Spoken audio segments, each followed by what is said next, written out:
One night, when the moon hid behind dark clouds, and the sky looked heavy and silent, the village of IDODO was very quiet. Too quiet. No laughter. No talking. No footsteps. Only the soft sound of crickets, and the distant cry of an owl. But something about that night felt wrong. The air was cold and thick, like something was watching, waiting. In IDODO Village, people feared the night, not because of darkness, but because of what comes with it.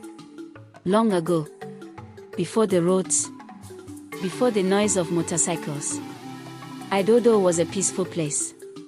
A small village, hidden between thick forest, and a slow, quiet river. During the day, the village was full of life. Farmers worked in the fields. Women cooked and laughed. Children ran around, chasing goats, playing in the dust, without fear. But when evening came, everything changed. As the sun slowly went down, people began to hurry home. Mothers called their children. Fathers locked their doors. Fires were made smaller. Voices became low, because in IDODO, there were rules. Rules that no one broke. Before the second cockcrow, every door must be shut. Every window covered. No one must stay outside. No one must answer if they hear their name. No one must look into the darkness. No matter what they hear. No matter who is calling. No matter what happens. Because sometimes, the voice sounds familiar. Like your mother. Your friend. Someone you love. But the elders always say, if you answer, it is not them that will come. At the center of the village stood a very tall Iroko tree. Old, quiet, and powerful. Every evening, an old man would sit under that tree. No one knew how old he was, but everyone listened when he spoke. Children would gather around him, their eyes wide, their hearts curious. And the old man would say, when the sun goes down, the world changes. What walks in the day will rest, and what rests in the day will walk. The children would ask, are they ghosts? The old man would shake his head slowly. No. He would say, not ghosts. Then what are they? The old man would look toward the forest. Very quietly.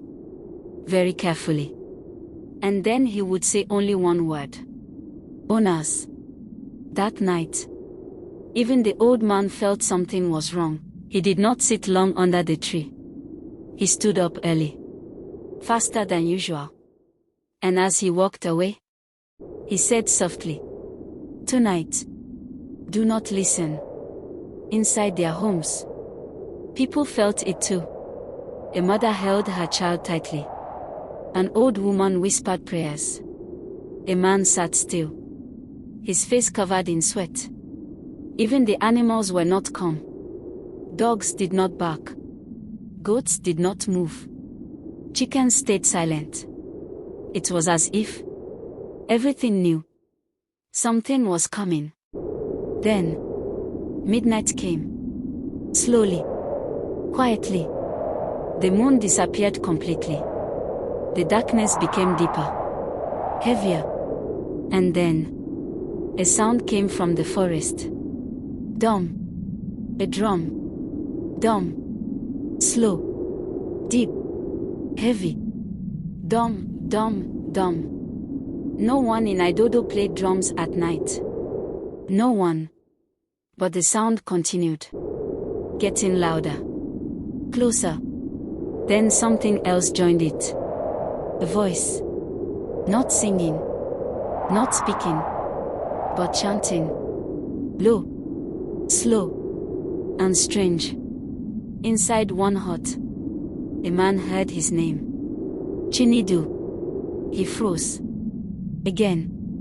The voice came. Closer. Chinidu. He almost stood up. Almost opened the door. But then, he remembered the warning. He sat back down. Shaking. Sweating. Outside. Something moved. A shadow passed quickly. But no one was there. At the Iroko tree. The wind began to move the leaves. But there was no wind. Inside his hut, Obinna was awake. He was not sleeping. He was listening. The drum. The voice. The silence. Obinna was not like the others. He did not just hear stories. He wanted to understand them. He stood up slowly. The drum grew louder. Dum, dum, dum. His heart began to beat faster. He reached for his spear. Behind him, a soft voice spoke. Obinna, don't go. He turned. His sister stood there. Afraid. They are calling, she said. I know, Obinna replied. Then why are you going? Obinna paused. Just for a moment. Then he said quietly. Because no one else will. He walked to the door. His hand touched the wood. The drum became louder. The wind grew stronger. Slowly, he opened the door. Outside, there was nothing. Only darkness. Deep. Endless. Darkness. The wind hit his face. Cold. Strange. For a second. Far in the distance. Something moved.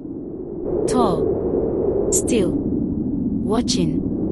Obinna stepped forward. One step. Then another. Behind him. The door slowly closed. Creak. Thud.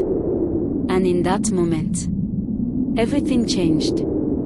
Headphone, pause, silence, no music. That was the night. Obinna walked into the forest. And the forest was waiting.